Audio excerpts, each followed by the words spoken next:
Zayan Destinasi Ramadan #Indah di Hati bersama Salam Bros, Mawi dan Anas, dan Zayan dapat didengarkan dengan lebih jelas melalui Shock.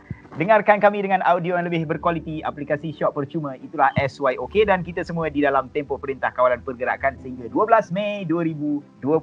Baik, #duduk rumah, #jaga kesihatan dan jangan ingkar PKP. Alhamdulillah pagi ni kita bersama Profesor Maria Datuk Dr. Muhammad Izhar Arif. Ya, Ustaz kita. Kita live dari rumah masing-masing. Ustaz, Assalamualaikum Ustaz. Waalaikumsalam warahmatullahi. Ustaz kat rumah ke? Kat rumah kot, takkan kat pasar.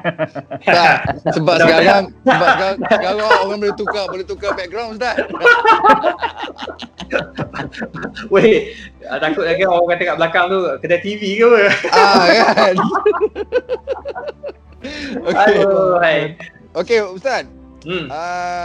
Besok kan hari pekerja. Apa besok? Hari ni hari pekerja, sorry. 1 Mei ni tak besok. Okey. PKP je pasal. PKP. Okey Ustaz, biasa je kita selalu dengar bekerja ni ibadah Ustaz. Sebenarnya dekat mananya yang ibadah tu Ustaz? Okey, kita punya ibadat sebenarnya. Ibadat ni selalu orang akan letak, ibadat kita semayang, baca Quran. Betul. Sebenarnya ibadat ni dia semua benda yang baik. Okey. Yang kita niatkan untuk jadi ibadat. Itu sebab dalam Islam dia ada adat dan ibadat. Okey. Adat macam contoh, Mawi. Engkau pakai songkok sebab apa? Sebab saya Melayu. Saya Johor, bangsa Johor, Melayu. Tak dapat apa, kau tak dapat pahala langsung. Saya ikut. Sebab itu adat. Lah ni. Itu adat. Itu adat. Adat bangsa Johor, adat orang Melayu pakai songkok. Faham? Okey. Tapi kalau bila saya tanya, Mawi kenapa kau pakai songkok? Saya pakai songkok pertama sekali saya nak ikut sunnah Nabi SAW tutup kepala.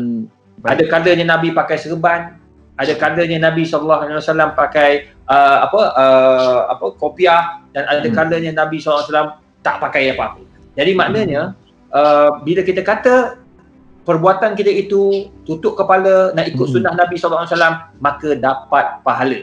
Sebab adat dan ibadat jalan seiring. Okey. Ini barulah jadi ibadat.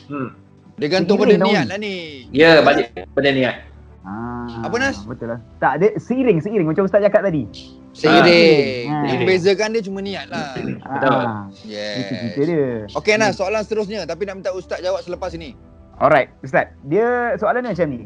Bila Ustaz cerita pasal tentang kerja dan juga ibadah, macam ni kita nak tahu kerja yang kita buat ni bertepatan dengan syariat Islam, dan ada tak panduan yang kita nak pastikan yang kerja kita ni satu ibadah.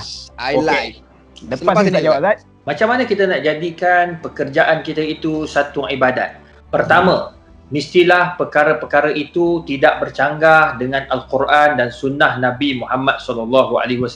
Bermaksud kita buat tu mesti ada orang kata apa? Ada mengikut syarat-syarat yang telah ditetapkan oleh Islam. Macam contoh tadilah, setiap kerja kita, hatta kita main bola pun kita niatkan untuk ibadat agar sihat dapat ibadat. Maknanya perbuatan kita itu tak lari daripada Quran, tak lari daripada sunnah. Itu yang pertama. Yang kedua, perbuatan atau pekerjaan yang kita buat itu memberi manfaat untuk kita. Baik. Okey. Itu ibadat. Contoh, kita bekerja untuk mendapatkan untuk dapat gaji. Gaji untuk kita tanggung diri kita, keluarga kita. Itu dipanggil ibadat. Niatkan untuk ibadat. Sebab Nabi suruh kita bekerja. Orang lelaki kena bekerja, orang perempuan bekerja untuk membantu suami. Itu dipanggil ibadat. Nombor 3, setiap perbuatan yang kita buat, setiap kerja yang kita buat memberi manfaat kepada orang lain. Baik. Okey. Contoh, macam you all jadi pengacara ataupun pengacara kan? Pengacara radio, DJ radio.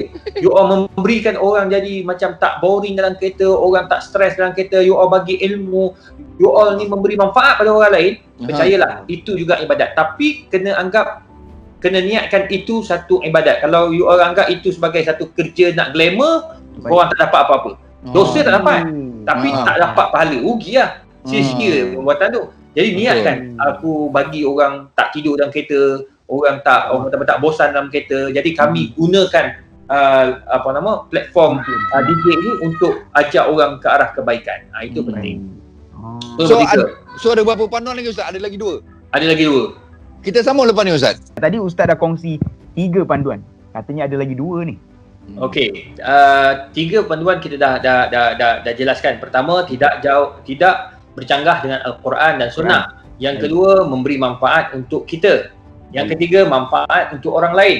Yang keempat, jangan ada dalam pekerjaan kita itu maksiat. Sebagai contoh, nak pergi rompak bank. Niat nak bagi sedekah, hasil rompakan. Memang takkan dapat pahala. Kau dapat dosa je. Itu maksiat. Nombor 5, kamu pastikan bukan saja maksiat, kamu kena niatkan daripada kerja-kerja kamu ini untuk mendapat redha Allah Subhanahu wa taala dan mendapat sunnah Nabi SAW. Sebab Nabi kuat bekerja, Nabi mencari rezeki dan Nabi suruh kita berjaya di dunia dan juga di akhirat. Wallahu a'lam. Okey. Terbaik. Komplit.